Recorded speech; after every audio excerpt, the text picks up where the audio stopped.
Radhe Radhe. Hello everyone, let's begin with the new episode शुरू होने से पहले प्लीज़ एपिसोड को लाइक कर दीजिए। कहानी अब तक में माई हैरानी से सामने खड़े शख्स को देख रही थी, लेकिन तभी उसके फेस पर बड़ी सी स्माइल आई क्योंकि वहाँ पे समर था जिसे उसने गिरने से बचा लिया था। लेकिन उधर ही सामने से रणवीर भी आ गया जिसने कि उसे उसके हाथ से छुड़ा लिया। अब आगे रणवीर को इतने गुस्से में देखकर माही की बोलती एकदम से बंद हो गई। उसने तो इमेजिन भी नहीं किया था कि रणवीर इस वक्त यहाँ होगा। वह हकलाते बोली, तुम यहाँ? रणवीर ने जलती हुई नज़रों से सामने खड़े समर्थ की तरफ देखा जो हैरानी से रणवीर को देख रहा था। वही निया ने अब मन ही मन कहा, अब तो माही तो गई। माही कुछ कहने ही वाली थी कि तभी रणवीर ने माही को घूरते हुए कहा, जस्ट शट अप और अपना फोन बंद रखना, तुमसे तो मैं बाद में बात करता हूँ। रणवीर का लहजा थोड़ा ऐसा था, माही अब चाहकर भी कुछ नहीं बोल पाई। वहीं समर्थ ने आगे बढ़ते हुए कहा, हे यू, तुम कौन हो और उसे इस तरह से क्यों बात कर रहे हो? रणवीर ने अपनी उंगली उसकी तरफ पॉइंट करते हुए कहा, जहाँ है वहीं खड़ा रहे और इससे मैं कैसे बात करूँगा, ये कैसे बात नहीं करूँगा, ये मैं तय करूँगा। तो भाई समर्थ ने इसमें थोड़ा सा गुस्सा होते हुए कहा, पहले तो अपना बोलने का लहजा ठीक करो, समझे? रणवीर ने माही को अपने पीछे किया और उसके सामने अपनी पॉकेट में हाथ डालते हुए और बोला, अगर नहीं करूँगा तो क्या कर लोगे, तू बोल। तो समर्थ ने भी इस लहजे में जवाब दिया, मैं वह करूँगा जो तू सोच भी नहीं सकता है, समझा? और अपने इस एटीट्यूड से तो उन लोगों को डराना जो तुमसे डरते हैं, मैं नहीं डरता। रणवीर ने एक अजीब सी स्माइल के साथ कहा, तू मुझसे डरेगा ही नहीं बल्कि खौफ भी खाएगा। और जिसके बारे में तू बात कर रहा है ना, कि जिसकी तू इतनी पैरवी कर रहा है, तो पहले ये तो जान ले कि वो मेरी लगती कौन है। वही माही जो रणवीर के पीछे खड़ी थी, वह बार बार समर्थ को चुप रहने का इशारा कर रही थी, पर समर्थ उसके इशारे को समझ ही नहीं पा रहा था। समर्थ ने रणवीर से पूछा, क्यों, कौन लगती है तुम्हारी वो? तो रणवीर ने एक नज़र पलटकर माही की तरफ देखा जो डरी हुई नज़रों से उसे देख रही थी। फिर समर्थ की तरफ देखते हुए कहा, बीवी है मेरी? मेरे ख्याल से तुझे इतना जानना ही काफ़ी है। रणवीर का इतना कहना ही था कि समर्थ का चेहरा एकदम से सफ़ेद पड़ गया। वह तो दिल ही दिल में माही का पसंद करने लगा था। उसने कभी इस बात पर ध्यान ही नहीं दिया कि माही मैरिड भी है। दरअसल माही अपने मांग के सिंदूर को हमेशा अपने बालों में छुपाए रखती थी कॉलेज आने की वजह से, और गले का मंगलसूत्र तो ऐसा लगता था जैसे उसने चैन लॉकेट पहना हुआ हो, इसलिए कोई भी ये नहीं सोच सकता था कि वह मैरिड है।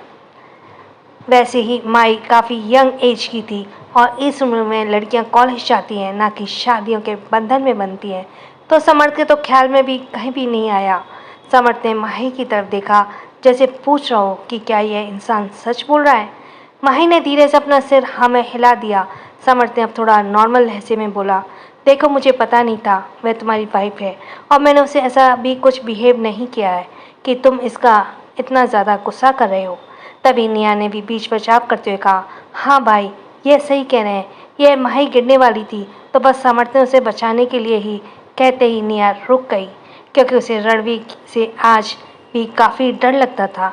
वहीं नहीं माही ने जब निया को बोलते देखा तो उसकी भी हिम्मत थोड़ी सी बढ़ी और उसने भी निया का साथ देते हुए कहा, वह मैं गिरने वाली थी तो समर्थ बस मेरी हेल्प कर रहा था और कुछ भी नहीं, आखिर वह मेरा दोस्त है। माही ने जैसे ही आखिरी शब्द वाला रणवीर ने हैरानी और गुस्से से माही की तरफ देखा, दोस्त? फिर माही की बाह पकड़ उसे अपने करीब किया और उसने दांत बीसते हुए कहा, यह तुम्हारा दोस्त कब बना माही? माही ने डरते हुए कहा, वह कुछ दिन पहले मेरा दोस्त बना था। तभी सामर्थ ने कहा, हाँ मैं कुछ दिन पहले ही माही का दोस्त बना था और माही कहीं बाहर नहीं मिल सकती, इसीलिए तो मैं उसे कॉलेज में मिलने आ जाता हूँ। वैसे भी सभी लोग मिलकर अच्छे से रायता फैला रहे थे। अब समर्थ ने यह बात नॉर्मल वे में कही थी। वही माही का चेहरा डर से एकदम सफ़ेद पड़ गया था। उसने मन ही मन कहा, यह नहीं बोलना था समर्थ, क्यों आग में घी डालने का काम कर रहे हो?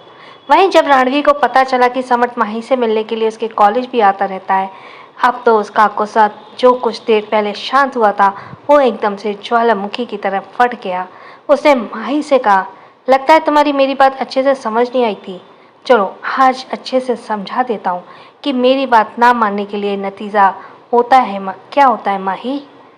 हालांकि रणवी ने यह बात बहुत धीरे से कही थी, लेकिन उसके एक एक शब्द माही के अंदर तक कांपने पर मजबूर कर रहे थे, क्योंकि ऐसा करते हुए रणवी की आंखों में एक अलग ही तरह का जुनून और पागलपन नजर आ रहा था, जिसे देखकर अक्सर ही माही डर जाया करती थी, क्योंकि वह जानती थी जब भी रणवी इस लहजे में माही से बात करता है तब उसकी हालत बहुत बुरी कर देता है। रणवी उसे अपने साथ खींचते हुए वहां से ले गया। सामर्थ्य उसे रोकने के लिए आगे बढ़ा ही था कि तभी निया ने उसे रोकते हुए कहा, मत जाओ उसके पीछे, वरना भाई का सारा गुस्सा तुम पर उतरेगा और फंसा दिया ना माही को। समर्थ ने कहा, मैंने ऐसे क्या कहा? निया ने कहा, अगर मैं पेट्रोल डालने का काम किया है, आग में पेट्रोल डालने का काम किया है और कह रहे हो क्या किया है? क्या ज़रूरत थी बोलने की तुम माही से मिलने के लिए कॉलेज आते हो? तो समर्थ ने कहा, हाँ तो इसमें गलत क्या था?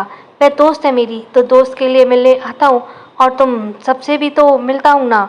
तो निया ने एक फेक स्माइल के साथ कहा, तो वह बोल देते कि वह हमसे मिलने आते हो, अलग से माही का नाम क्यों लिया? फिर थोड़ा रुआसा होते हुए कहा, पता नहीं अब भाई माही का क्या पनिशमेंट देंगे, मुझे माही के लिए बहुत डर लग रहा है।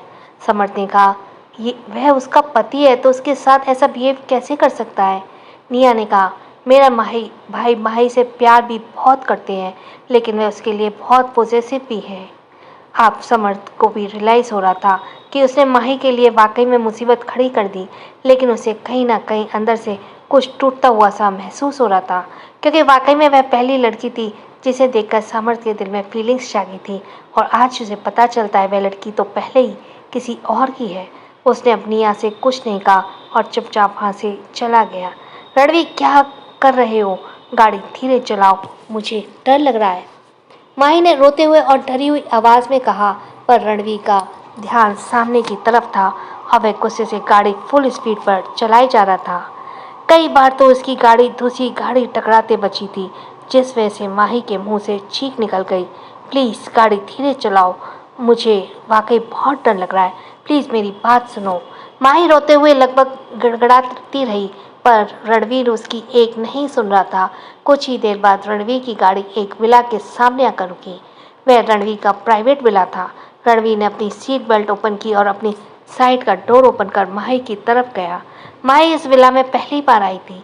रणवीर ने उसकी साइड का डोर ओपन किया और झटके से उसकी सीट बेल्ट ओपन की। माही ने अपने कंधों पर उठा लिया। माही रोते हुए बोली, यहाँ क्यों लेकर आए हो मुझे? मुझे घर जाना है, मुझे जाने दो। पर रणवीर ने उसकी कोई बात नहीं सुनी और न ही कोई जवाब दिया। वह गुस्से से विला के अंदर चला गया। कुछ देर बाद उसने एक रूम का डोर ओपन किया और अंदर जाकर माही को लगभग बेड पर पटक ही दिया। माही जल्दी से उठी और बेड की दूसरी तरफ से उतरकर जैसे डोर की तरफ भागी। रणवीर ने फुर्ती से जाकर माही को पकड़ लिया और उसे गुस्से से देखते हुए कहा, हर बार मेरे मना करने पर तुम वही काम करती हो जो काम करने से मैं तुम्हें मना करता हूँ। अब तक तुम पर कभी पति होने का हक नहीं जताया ना, तो तुम शायद भूल जाती हो कि तुम अब किसी की बीवी हो। माही ने घबराते हुए कहा, पर वह सिर्फ मेरा दोस्त है, उसने मेरी हेल्प की थी और मैं तुम्हें बताने ही वाली थी। तभी रणवीर ने उसकी बात काटते हुए कहा, बताने वाली थी? माही, कब बताने वाली थी? बोलो, अगर मैं वहाँ अचानक ना पहुँचता तो मुझे तो आज तक पता ही नहीं चलता कि मेरी बीवी का दोस्त अक्सर कर उसे मिलने के लिए कॉलेज आते हैं। वैसे तुम्हें मैंने मना किया था ना, किसी भी लड़के को अपना दोस्त नहीं बनाओगी। उसके बावजूद तुमने फिर से एक लड़के को अपना दोस्त बनाया। नहीं, वो मैं माही डर की वजह से कुछ बोल ही नहीं पा रही थी। रणवीर ने उसे वापस बेड की तरफ धकेल दिया। So thanks for listening. छोटों को प्यार, बड़ों को सम्मान। एपिसोड लाइक करते जाना, चैनल सब्सक्राइब करते जाना। राधे राधे।